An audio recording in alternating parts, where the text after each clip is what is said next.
চাঁদপুরে মাঠে আলু রোপণে ব্যস্ত সময় পার করছেন কৃষকরা। বিস্তারিত জানাতে সরাসরি যুক্ত হচ্ছেন সহকর্মী শরীফ আহমেদ। শরীফ, এবছর আলু আবাদের লক্ষ্যমাত্রা কত, আর কৃষি বিভাগ পর্যাপ্ত সহায়তা করছে কিনা?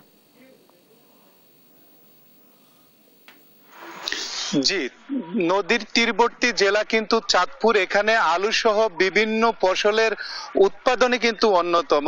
আমরা দেখেছি চাঁদপুর জেলার বেশিরভাগ জেলায় অধিকাংশই কিন্তু কৃষকরা আলু আবাদে ঝুঁকছেন। আর এবারে চাঁদপুরে আলু আবাদের লক্ষ্যমাত্রা ছিল ৭,৫৯০ হেক্টর। ইতিমধ্যে ৩,০০০ হেক্টর জমিতে আলুর আবাদ হয়েছে। আমি যদি আপনার মাধ্যমে দর্শকদেরকে দেখাতে চাই, সকাল থেকেই কিন্তু এই যে ফসলি মাঠে কিন্তু কৃষকরা আলু আবাদে ব্যস্ত সময় পার করছেন।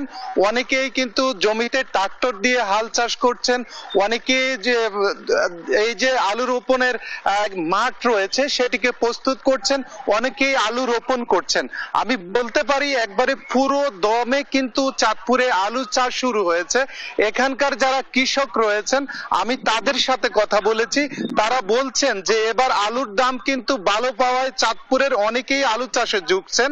তো তাদের এবার তারা একটি অভিযোগ করছেন, সেটি হচ্ছে গত বছর যে বীজ আলু তারা 50 থেকে 60 টাকা দিয়ে কিনেছেন, সেটি এবার কিন্তু তাদেরকে 100 টাকায় কিনতে হচ্ছে। অপরদিকে যে সার রয়েছে, এই সার কিন্তু তারা গত বছর কালো সার যেটি 50 কেজির বস্তা, সেটি কিন্তু তারা 1100 থেকে 1200 টাকা দিয়ে কিনেছেন, সেটি কিন্তু এবার বেড়ে তারা 1700-1800 টাকা দরে কিনতে হচ্ছে।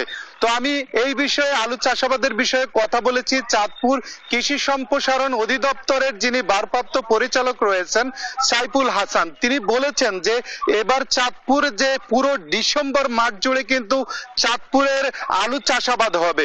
তো এই আলু চাষাবাদের লক্ষ্যমাত্রা অর্জন হবে এবং প্রতি বছরের ন্যায় চাঁদপুরের চাহিদা পূরণ করে কিন্তু দেশের বিভিন্ন প্রান্তে আলু সরবরাহ করা যাবে। এর পাশাপাশি তারা আশা করছেন যে এবার যদি বৃষ্টি এবং ঘন কুয়াশার সৃষ্টি না হয় তাহলে আলুর বাম্পার। শরীফ, অনেক ধন্যবাদ আপনাকে।